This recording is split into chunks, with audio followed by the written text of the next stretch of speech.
All right. June 1 default. We actually have an official word that June 1 may be the default date.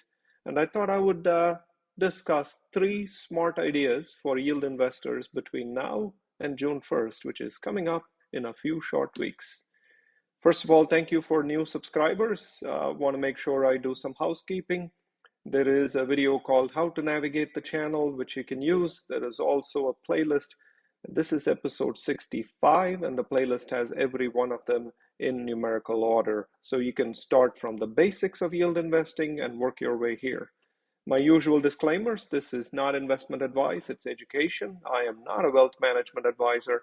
I do not have product or sponsors or a political ideology to impose upon you. All right, let's look at how this episode is organized. We do have a kind of sort of X date, if you will, a date when we think the government will stop being able to pay its bills, and that is June 1st. And all of a sudden, the news cannot have enough of it. So we'll talk about what the gauntlet is, what has been thrown, and then we'll look at, is that the realistic default date? What practical steps can you take? What practical steps can the government take? And what does it all mean for the next 45-ish days? All right. Before we even start going, I'd like for you to make a few clicks on your brokerage platform. I'm using Schwab. I do not endorse Schwab. You should be able to go there and say, show me securities. These are treasuries that mature between May and June. And I'm saying that for a very specific reason. When you do that, you are going to see some juicy deals. Securities that pay 5.5%, and remember, this is state tax exempt, so it's almost 6%. So you can make 6% investing for a month right now on treasury bills. But that also comes with the risk that what if the country defaults on June 1st? And if you were to go a little bit longer than that, you will actually see that yields dip to 5% at the 8-week mark and then kind of sort of come back to 5.1%. So there is a bowl that is forming. The bowl goes up and down just in the next 8 or 10 weeks. And I'm going to take you back to an episode we talked about earlier. So this bowl, which starts from 5.5% and kind of crawls into 5.1%. Hey, anyone remember episode 47? Rightly so, and scarily so. That episode was called Yield Nightmare Scenario.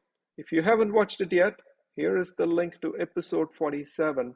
The Yield Nightmare Scenario, chapter 1, is writing itself. So there is a bowl of really high short-term yields, and I kind of thought we would kind of sort of be at the 6% mark and then at the 5 at the low end.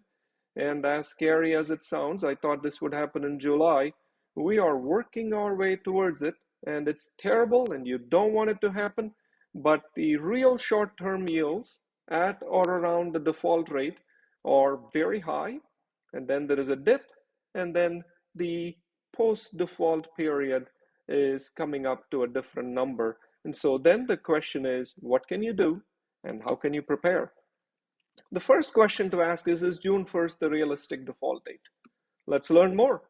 What is the real default date? Well, the first thing that would happen, and as sad as it is, this happened in 2011, do your research and you can go read this article. It's in New York Times, written on January 18th. The first thing that would most likely happen is the national parks would close. Easy bait.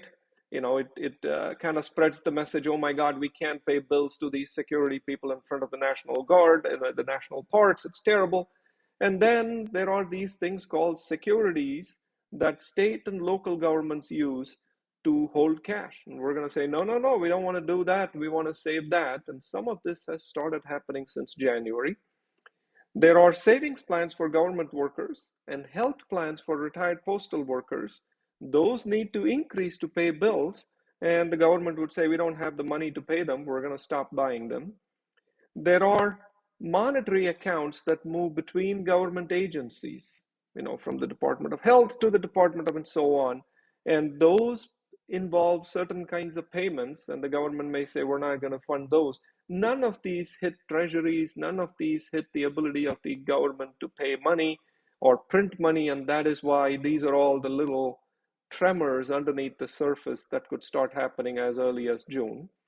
There is what is called the Treasury Exchange Stabilization Fund. This is what is used to finance foreign governments. Remember, the Ukraine war is funded by the US. There are many other countries who have initiatives funded by the US, and some of it has already been allocated.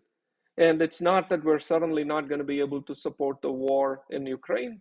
It's just that we can't issue new funding to start manufacturing certain kinds of things. It's unlikely we're going to stop things like that. I'm just saying the Treasury's Exchange Stabilization Fund will start rattling in a few short weeks. There are a couple of other sources of cash. This also happened in 2011. Do your homework. Federal workers will be sent home potentially on June 5th and say, I'm sorry, I was going to have you come to work, but go home. It's a great political stunt for both parties. One can sit here and blame the other. It doesn't matter who blames who, but it's a very visible thing to say, I'm so sorry, please don't come to work. We've furloughed you. We can't pay you. Now, there is the positive side of cash. There are estimated tax payments that are due on June 15th, and businesses pay that. That is extra revenue that will increase the runway. There is also securities that are maturing, and according to Reuters, and you're welcome to read that article, there is a link posted here. There is about 143 billion of borrowing that we can actually do because there are securities that are maturing in government retirement funds. Well, if you don't reinvest them and you instead use that in order to pay your amounts that are due, then you get a longer runway. And what that does is it buys the government more time.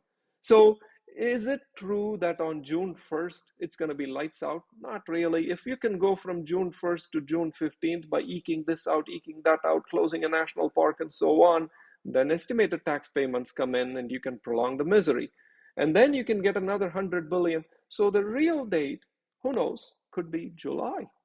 And so if the market is going to think that June is the X date, and those securities are trading at a very, very low value, what can you do? The real date may indeed be late in June, it might be in July, but there is a significant amount of panic that is already setting in for securities maturing in early June.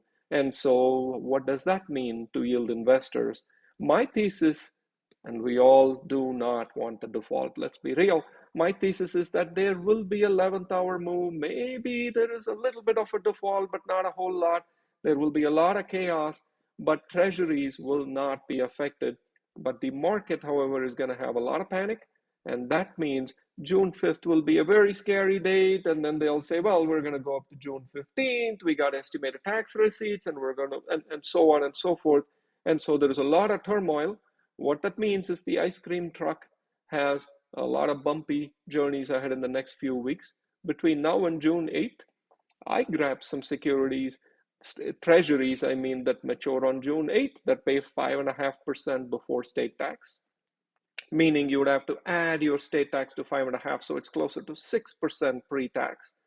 I would accumulate cash past June 8th only because I have no idea what the exact X date is. But between now and June 8th, it's a party. Keep investing in really high yield treasuries and wait for market panic in early June and grab value investment opportunities if indeed there is a crash. If there is no crash, no problem. We can keep sitting on high interest treasuries.